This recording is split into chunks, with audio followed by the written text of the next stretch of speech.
Magandang araw. Welcome ulit sa aking channel. Tayo ngayon ay magre-review ng lesson na multiplying and dividing decimal. Okay, mayroon tayong guidelines na susundan at gamitin natin itong example para sa ating guidelines. Okay, number 1. Rewrite the number sentence in vertical column. Okay, rewrite natin 2.4 times 0.02. Okay, number 2, disregard the decimal point. Okay, ang decimal point not necessary na naka-align. Then, multiply the non-zero digits. Ang non-zero dito, itong 2, 4, and 2. So, ito lang ang ating multiply. Itong dalawang 0, hindi na natin sasali. Okay, number 3, multiply like a whole numbers. Okay, multiply lang natin ito na kagaya lang pag multiply natin sa whole numbers. Then number 4, find the total number of decimal places. Okay, dito sa 2.4, ang decimal place is 1. Dito naman sa isa, 1, 2. So 2. So 2, 1 plus 2 equals 3 decimals. Okay, gagamitin natin yan dito sa number 5. The sum of the decimal places in each factor is the number of places in the product. So, ang product nito is 2 times 4, 8. 2 times 2 is 4. So, itong 3 decimals, dito natin yung gagamitin. Kakount tayo. 1, 2, 3. So, the answer is 0.048. If necessary, insert 0. O kaya nag-insert tayo dito ng 0. In the product to locate the decimal point. So, the answer here is 0.048. Okay. Try natin yung ibang mga example. Okay. 0.8 times 0.8. Okay, rewrite natin 0.8 times 0.8. So, 8 times 8 is 64. So, dito, ang decimal point dito is 1. Ang decimal point naman dito sa isa is 1 din. So, 1 plus 1, 2. So, 2 decimal points. 2 decimal places. 1, 2. So, ang decimal point ay 0.64. Okay, let us try this. 12 times 0.24. Rewrite natin 12 times 0.24. 2 times 4, 8. 1 times 4, 4. 2 times 2, 4. Then 2 times 1 is 2. Then add 8, 8, then 2. Dito, decimal point 0. Dito, decimal point is 2. 0 plus 2, the answer is 2. So, 2 decimal point. 1, 2. So, the answer is 2.88. Okay. How about this one? Try natin, i-write natin. 0.715 times 2.3. 3 times 5, 15. Carry 1. 3 times 1, 3 plus 1, 4. 3 times 7 is 21. 2 times 5, 10. Carry 1. 2 times 1, 2 plus 1, 3. 2 times 7 is 14. Then add. So the answer is 5, 4, 4, 6, 1. So dito decimal point is 3. Decimal point here is 1. 1 plus 3 equals 4. So count. 1, 2, 3, 4. So dito ang decimal point. So the answer is 1.64 5. Okay. Ito, 64.1 times 1.5.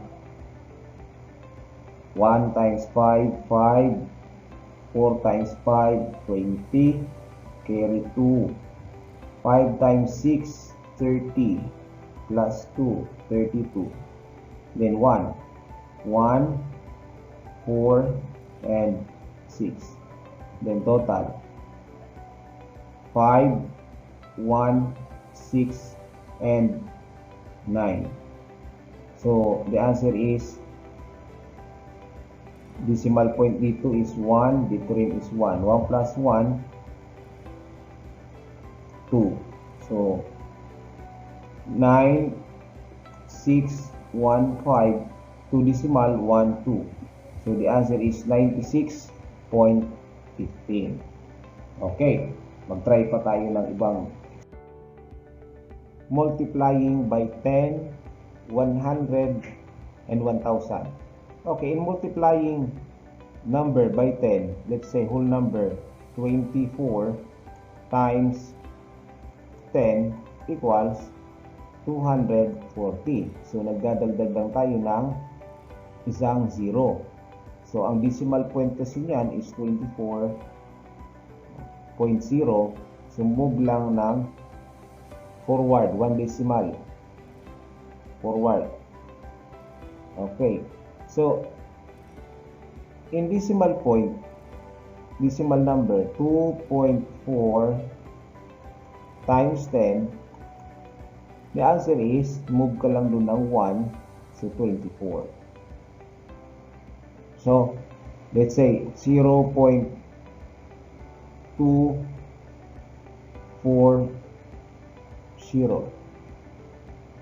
times 10. So the answer is, move lang ng isa. So 2.40. Okay, let's say naman multiplying by 100. And multiplying by 100, whole number 35 times 100. So magdadaglag lang tayo ng dalawang 0. 35 tapos dalawang 0. 3,500. Kasi yung 35, ang decimal point niyan ay nandito.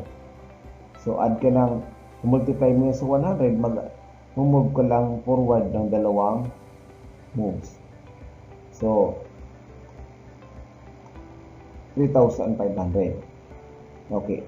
Ngayon, kung decimal point, let's say 3.5 times 100.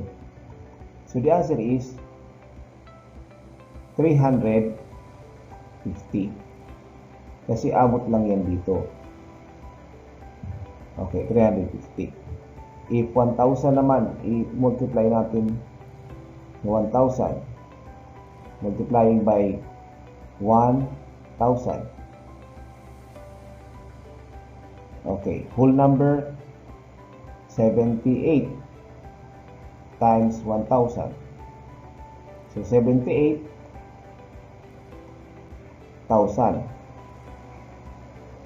Add 3 zeros. Dahil ang decimal point yan is nandito sa 78.000. So move lang ng 3 forward. So 78,000. So paano kung ganito? 0.078 times 1,000. So the answer is, move ka lang ng 3, 1, 2, 3. So the answer is 78. Okay. So try natin dito.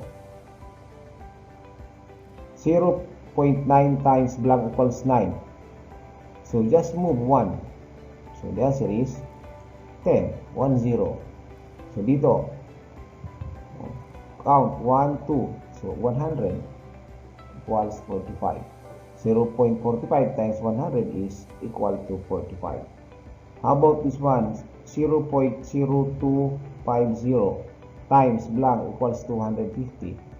So, 1, count 1, 2, 3, 4. So, 1, 2, 3, 4. So, the answer is 250. I-multiply mo sa 10,000. The answer is 250. Okay. Try pa natin yung ibang. Multiplying by 0.1 and 0.01 and 0.001. Okay, let's say 37 times 0.1 equals. Okay, move ka dito ng 1. So, doon mag-move ka rin ng 1. So, the answer is 3.7. I-multiply mo naman yung 37 times 0.01. So, 2 moves yan. Move ka rin doon ng 2 moves. So, 0.37. Kung 37 times 0.001, 3 moves yan backwards. So, mag-move ka rin doon ng 3. So, 0.037. How about may decimal dito? Hindi siya whole number. Let's say 3.7 times 0.001. So, count mo pa rin tatlo. 1, 2, 3. So, the answer here is 0. Count ko dito. 1, 2, 3. So, the answer here is 0.037. Okay. So, i-try natin dito. 4 times blank equals 0.4. So, yung point niya nandito, napunta dun sa likod. Naging 0.4. So, 1 backward lang. 0.1. Okay, dito, ito ang decimal point niya, tapos napunta doon. So, count po dito yan ang galing, oh. 1, 2. So, 0.01. Okay. How about this one? Dito siya nang galing, tapos napunta doon sa between 5 and 2. So, count natin. 1, 2, 3. So, 3. So, maglagay ka ng 1, count ka. 1, 2, 3. So, the answer is 0.001. Okay. Punta naman natin yung division. Okay, division. In division of decimal, may guidelines din tayo susundan. Let's say dito sa dividing a decimal by whole number. Okay, whole number muna. Decimal point. Let's say 3.6. Divide natin sa 18. Okay, divide the numbers like a whole number. Divide like a whole number. So, 3.6 divided by 18. The answer is 2. Then, place the decimal point in the quotient above the decimal point in the dividend. So, ito, ipo-place natin doon yung decimal point. Then, add zeros in the dividend. So, mag-add ka lang ng 0 dyan. So, the answer is 0.2. Okay. Next, sample. Dividing a whole number by a decimal. So, ang whole number naman ang ating i-divide ng decimal number. So, let's say 14 divided by 0.7. Okay, ang divisor dito ay decimal number.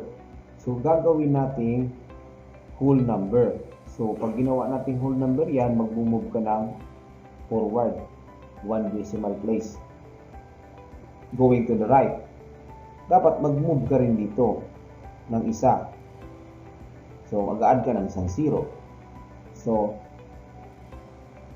140 divided by 7. Then, divide like a whole number. So, 14 divided by 7, that is 2. 2 times 7 is 14. 0. Bring down 0.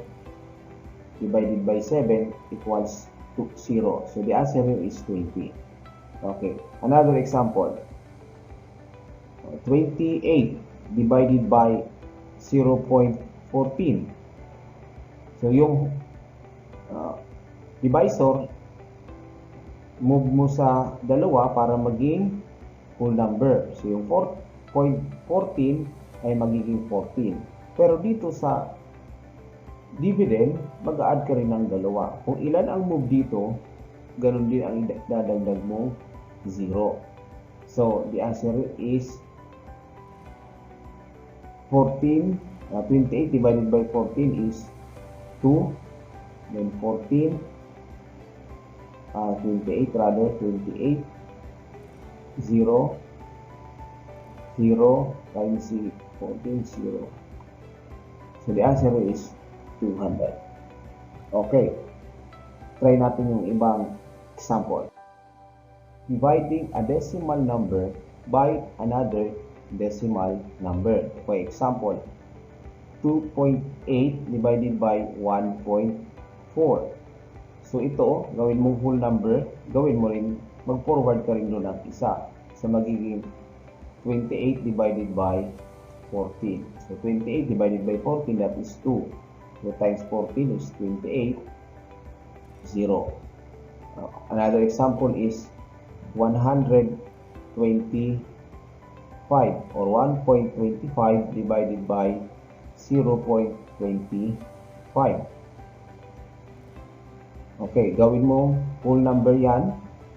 Move ng forward dalawa. Then mag-move ka rin doon ng dalawa. So, 125 divided by 25. So, that is 5. 5 times 25 is 125. Then, 0. Okay. Yan ang ating review sa multiplying and dividing decimal. At sundan niyo pa ang marami naming i-upload ng mga video para ma-refresh kayo sa ating mga past lessons. Thank you so much. See you in my next video.